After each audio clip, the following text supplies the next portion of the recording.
Welcome back, horror fans. Pumpkin Claw here. I am a big fan of nature horror. Immense animals wreaking havoc on those who are unfortunate enough to discover their existence piques my interest and draws me to a film. Arguably, the most famous is Bruce from Jaws.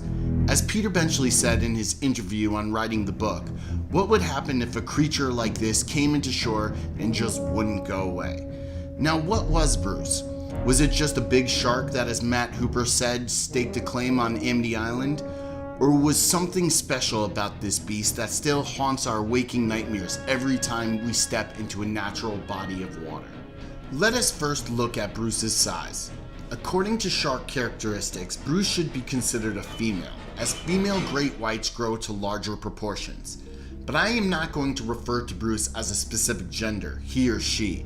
What this video is to theorize what Bruce was, either a large great white on a feeding frenzy or a rogue, a freak of nature, a monster that evolution forgot. There are two very well documented and followed great whites in the Western Hemisphere.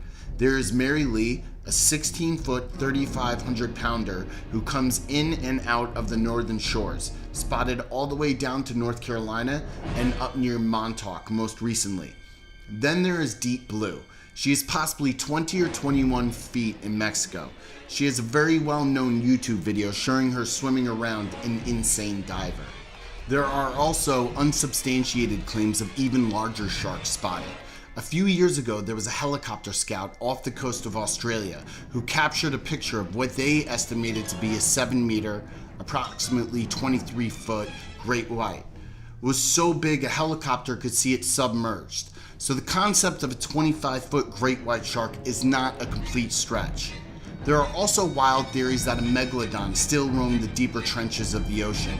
Now, as a horror fan, I would love nothing more than to speculate that there are 50 to 70 foot great whites lurking in the blackest parts of our oceans. And Steve Alten's famous book, Meg, novelized the concept and is coming to screens next year with Jason Statham as the main character, Jonas. But in all honesty, despite the made-up facts from Discovery Channel, it is highly unlikely, and a lot of scientific data shows a shark that size would not be able to survive the current oceanic conditions. But here's to imagination. Maybe Bruce had gigantism and was the Andre the Giant of sharks, though Andre was a gentle giant and Bruce was anything but gentle. Gigantism is usually caused by a tumor on the pituitary gland and could have been passed on through a mutated gene, which may explain the succession of killer sharks in the sequels that stalked the Brody family. It is interesting to think that Bruce is a shark with an aggressive disease, changing its morphology, but more like island gigantism, which would explain Bruce's size, caused from a combination of lacking predators and aggressive territorialism, which is exactly the theory that Hooper describes to Brody before they go out looking for it at night. Next, let us explore the ferocity of the shark. I can get into intricate detail about the shark's diet and possibly be refuted in the comments section, but let us all agree that Bruce ate a lot over the few days the movie encompasses. Killing Christie first, then Alex Kittner and Pippet, the estuary man, and his final victim, Quint. I do not think that Bruce ate Ben Gardner. I theorize that Bruce attacked Ben's boat with him escaping to the bottom compartment for safety, when Bruce bit through the hole, either scaring Ben to death or Ben drowned. I think his missing eye is from a fish that made its way into the exposed hull and ate it. Bruce hunted and consumed 4 people and 1 dog within a 72-hour period.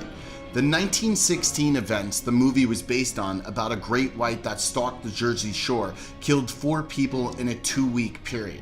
Obviously, right there, we can discern that Bruce is an extreme case for a shark. Also, the matter that Bruce purposely chased the 3 men on the Orca into open water. Why would a hunting predator leave a heavily populated island with an easy food source to go after a group of 3 men? Because it had an agenda to destroy these 3 specific men who were charged with its destruction. This shows a level of malevolence that is not seen in a predator of natural origins. Onto the power of Bruce. In this film, we witness Quint attaching 3 barrels to the shark, which still proceeds to submerge fully to the bottom, pulling the barrels under with it. This is not only to the shock of Hooper, who, when asked by Brody if he had ever seen a shark do that, quickly replied, no. But also to the complete surprise of Quint, who stated only minutes prior it would not be able to go under with 3 barrels.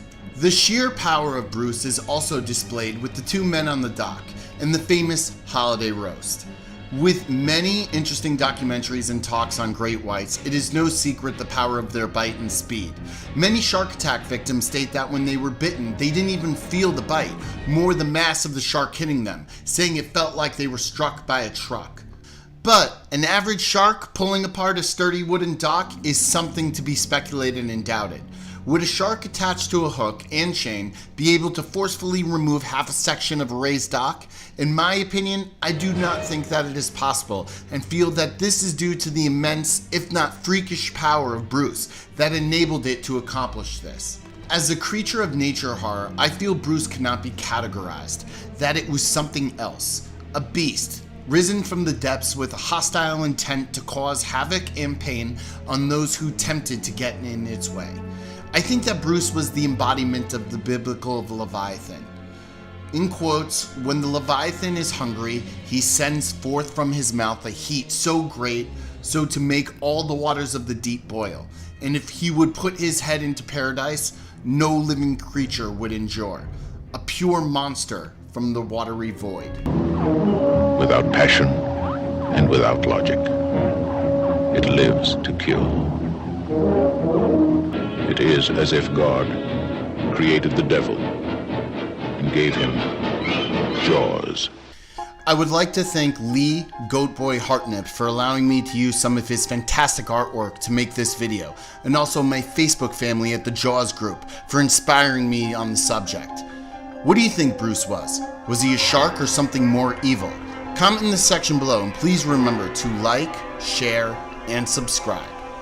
Stay scared,